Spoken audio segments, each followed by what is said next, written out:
Baiklah, sekarang kita akan kembali membacakan Fatwa Tarjim Muhammadiyah Jilid 2. Sekarang pembahasannya, tasawuf merupakan puncaknya iman. Pertanyaan, benarkah ilmu tasawuf puncaknya beriman kepada Allah?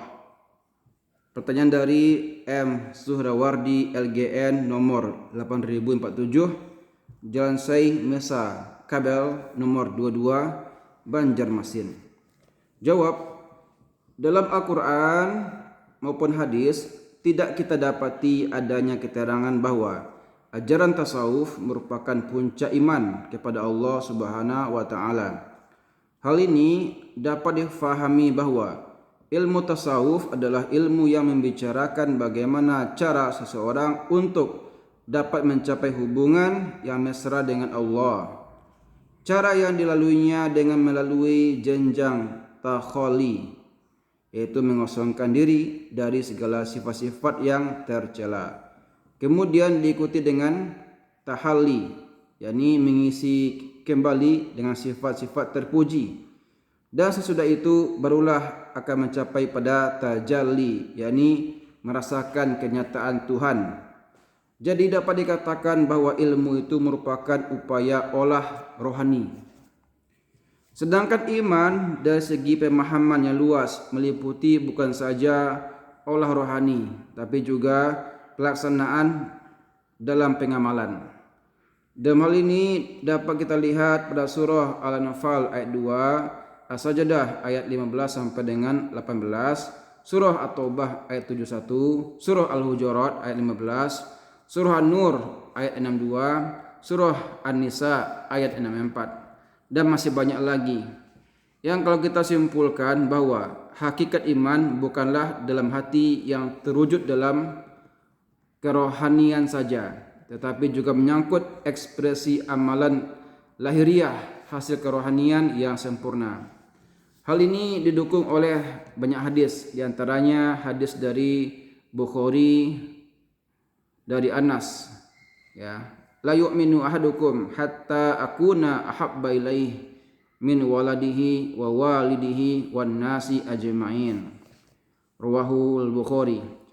Tidak termasuk orang mukmin di antara kalian sehingga keadaanku lebih disukainya melebihi kesukaannya kepada bapaknya, anak dan semua manusia. Yang kedua, hadis dari Ad-Dailami dari Anas, ya. Laisal iman bitamanni walakin ma waqara fil qalbi wa sadaqahul amal. Bukanlah iman itu dengan cita-cita saja, tapi iman itu keyakinan yang teguh dalam hati dan dibuktikan dengan amal perbuatan. Yang ketiga, hadis dari Bukhari dari Ibnu Mas'ud radhiyallahu anhu. Laisal mu'min bitta'an walal la'an walal fahish. Bukanlah seorang mukmin orang yang suka mencela, orang yang suka melaknat, dan bukan pula orang yang mulutnya kotor. Hadis dari Bukhari dari Ibnu Mas'ud. Masih banyak lagi hadis yang menunjukkan bahwa iman bukan saja menyangkut rohaniah, tetapi juga menyangkut perbuatan jasmaniah yang memerlukan kekuatan fisik. Sabda Nabi riwayat Muslim, An-Nasa'i dan Ibnu Majah dari Abu Hurairah radhiyallahu anhu yang menunjukkan bahwa orang mukmin yang kuat baik fisik maupun rohaninya lebih baik dan lebih Allah cintai. Al-mu'minul qawiyyu khairun wa habbu ilallah minal mu'minid dhaif. Orang mukmin yang kuat lebih baik dan lebih Allah cintai daripada mukmin yang lemah.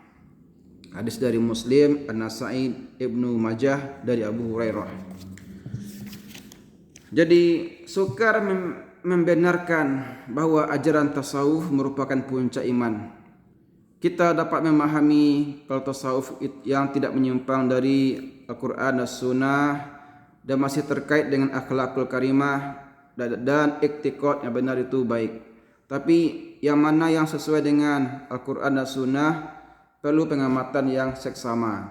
Sebaiknya kita amalkan saja apa yang dituntunkan oleh Nabi Muhammad sallallahu alaihi wasallam dengan la ifrat wala tafrid, artinya tidak kurang dan tak ditambah-tambah.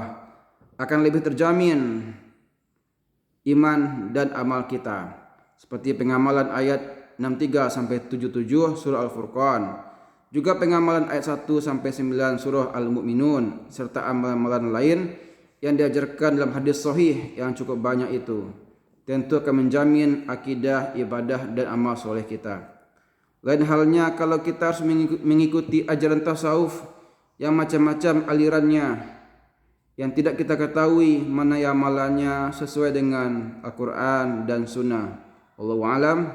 Seperti kita ketahui bahwa dalam tasawuf ada aliran yang banyak, ya. Antara lain satu, Qadiriyah, thariqah yang memuliakan Abdul Qadir Al-Jailani, wafat tahun 116 Masehi. Dua, Rifaiyah. Aliran ini didirikan oleh Muhammad Ar-Rifai, wafat tahun 1183 Masehi.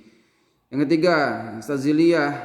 Aliran ini didirikan oleh Abdul Hasan Ali Az-Zazili, wafat tahun 1256 Masehi. Yang keempat, Naksabandiyah. Aliran ini didirikan oleh Muhammad Aksabandi, wafat tahun 1388 Masehi. Yang kelima, Syatariyah. Aliran ini didirikan oleh Abdullah Asy-Syatari, wafat tahun 1417 Masehi. Yang keenam, Tijaniyah. Aliran ini didirikan oleh Abdul Abbas Ahmad bin Muhammad bin Mukhtar At-Tijani, wafat tahun 1815 Masehi. Kemudian Sanusiyah. Aliran ini didirikan oleh Muhammad Ali As-Sanusi, wafat tahun 1857 Masehi. Muhammadiyah tak mendasarkan pengamalan agama sebagaimana pengamalan aliran-aliran ini, ya. Tetapi Muhammadiyah mengajak untuk beramal sesuai dengan tuntunan Al-Quran dan Sunnah Nabawiyah dengan menggunakan fikiran sesuai dengan yang dianjurkan oleh Al-Quran dan Sunnah. Untuk itu kita selalu mengkaji ulang terhadap pemahaman dan pengamalan agama kita. Semoga makin sempurna. Amin.